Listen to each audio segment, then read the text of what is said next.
আনসার্টেনলি কোনো প্ল্যান করা হলে সেই প্ল্যান কিন্তু সাকসেসফুল হয়।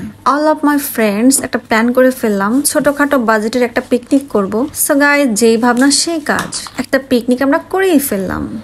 হ্যালো গাইস, আসসালামু আলাইকুম, this is me Sania Rahman.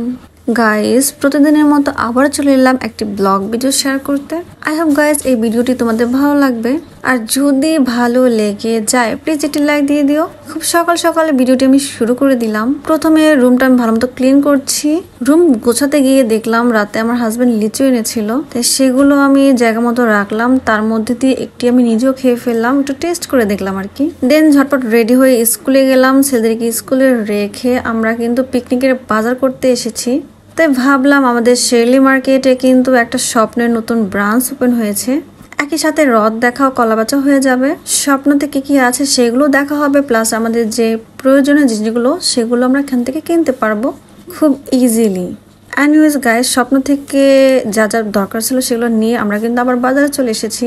এখান থেকে আমরা অল্প পরিমাণে 5 রকমের ডাল, তারপর বাজার থেকে গরুর মাংস, সবজি, আই থিঙ্ক গাইস আমাদের যা যা প্রয়োজন ছিল সেগুলো আমাদের ঝটপট কেনা শেষ। তাই বাসার জন্য আমি কিছু বাজার করে দেন বাসায় চলে এসে অলরেডি রান্না বান্না শুরু করে দিয়েছি, কারণ আবার স্কুলে যেতে হবে। কারণ আমার এক বান্ধবী সিনহার আম্মু সোনিয়া আপু, সে একা একা সমস্ত পিকনিকের কাজ করছে, রান্না বান্না করছে। সেই আমাদের রান্না বান্না করে খাওয়াবে, বাট আমরা জাস্ট পিকনিকের যে বাজারটা সেটা করে দিয়েছি, তাও কিন্তু পার পিস 200 টাকা করে। আমরা 5 বান্ধবী 200-1000 টাকা দিয়ে আমরা কিন্তু পুরো বাজারটি কমপ্লিট করেছি। বাদ বাকি যা প্রয়োজনীয় ছিল সেগুলো কিন্তু সিনহার আম্মু তার বাসা থেকেই দিয়েছে। এনিওয়েজ গাইস, আমার বাসার যাবতীয় কাজকর্ম শেষ করে দেন আমি আবার স্কুলে ব্যাক করেছি। স্কুলে ছেলেদের টিফিন খাইয়ে দেন আমরা সবাই সিনহাদের বাসায় চলে এসেছি। বাসায় এসে আমরা আরেকটি জিনিস দেখতে পেলাম, সোনিয়া আপু কিন্তু 1.5 টনের ওয়ালটনের এসি কিনেছে। তোমাদের প্রাইসটাও বলে দিচ্ছি, 1.5 টনের ওয়ালটনের এসির প্রাইস কিন্তু 73,000 টাকা নিয়েছে। এনিওয়েজ গাইস, আমরা পিকনিকের পর্বে ফিরে আসি। এই হলো আমার বান্ধবী জ্যোতি আপু, সাজ্জাদের আম্মু রেহেনা আপু, একদম কিউটি সুইটি শান্ত শিষ্ট। গাইস তোমাদের কিন্তু হাই দিয়ে দিল। আর এদিকে কিন্তু ওয়ার্ল্ডের বেস্ট শেফ, সে কিন্তু তার কিচেনে রান্না চালিয়ে যাচ্ছে আর তোমাদের কিন্তু লোভ লাগাচ্ছে। এই খিচুড়িটা দেখতে যেমন ডিলিশিয়াস লাগছে, খেতে কিন্তু আরো দারুণ। তার আগে গাইস তোমাদের বলে দিচ্ছি, প্লিজ যারা তোমরা এখনো ভিডিওতে একটা লাইক দাও না, প্লিজ একটি লাইক দিয়ে দাও। আর দূর দূরান্ত থেকে যারা যারা আমার ভিডিওটি দেখছো তোমাদেরকে অসংখ্য অসংখ্য ধন্যবাদ জানাচ্ছি। প্লিজ এভাবে আমার পাশে থেকে আমাকে সাপোর্ট করো, তাহলে তোমাদের আমি বেস্ট ভিডিও শেয়ার করতে পারবো গাইস। মন তখনই ভালো হয়ে যায় যখন আমরা ফুলের কাছে, গাছের কাছে, প্রকৃতির কাছে চলে আসি।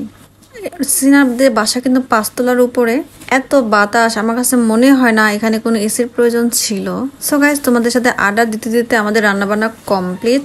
এখন আমাদের অ্যারেঞ্জমেন্ট চলছে, আমরা এখন খেতে বসে যাব সবাই মিলে। একবার ভেবে দেখো গাইস, এই খাবারগুলো যদি আমরা খোলা কোনো মাঠে প্রকৃতির মধ্যে বসে খেতাম কেমন লাগতো, ফিলটা জাস্ট ওয়াও, অ্যামেজিং। যাই হোক গাইস, আমরা গরিব শরীফ মানুষ, তাই এরকম সিম্পল লাইফ লিড করাই ভালো। সো এখানে অনেক কর্মী আছে যারা খাবারগুলো সার্ভ করছে, আর আমার কাজটা শুধু ভিডিও করা, আমি একটু ক্যাপচার করে রাখলাম কাজকর্মগুলো। প্রথমে ভাবছিলাম আমি খুব একটা বেশি খেতে পারবো না, বাট খাওয়ার পর গাইস তোমরা জানো না, আমি কিন্তু 2 থেকে 3 বার অলরেডি খাবার নিয়ে নিয়েছি। আর যেহেতু আজকে পিকনিক ছিল, আমি সকাল থেকে একদম বাসা থেকে টোটালি কিছু না খেয়ে দেন বের হয়েছি। কারণ হচ্ছে 200 টাকা তো আমার উসুল করতে হবে, তাই আমি নিজে খেয়ে আমার 2 ছেলের জন্য কিন্তু প্যাকিং করে নিয়ে এসেছিলাম। ওরা যখন খেয়েছে ওরাও বলেছে আম্মু খিচুড়িটা খুবই ভালো লেগেছে। সিনহার আম্মু সোনিয়া আপু তোমাকে বলছে খাবারটা কিন্তু আসলে দুর্দান্ত হয়েছিল। আমার রিয়ান খুবই পছন্দ করেছিল, বাট ভুলে আমি কিন্তু খিচুড়ির বক্সটা আমি স্কুলে ফেলে রেখে এসেছি। সেজন্য আমার ছেলে রিয়ান খুব রাগ করেছিল আমার উপর, কারণ ওর কাছে খিচুড়িটা খুবই ভালো লেগেছিল। শুধু খিচুড়ি না, আমরা কিন্তু সাথে আলভির আম্মু, সোনিয়া আপুর বানানো আচারগুলো খেয়েছি। খিচুড়ির সাথে কিন্তু আচার একদম জমে যায়। এখানে আমের আচার আছে, এটা মেবি আলভির আম্মু জ্যোতি আপু বানিয়ে নিয়ে এসেছে।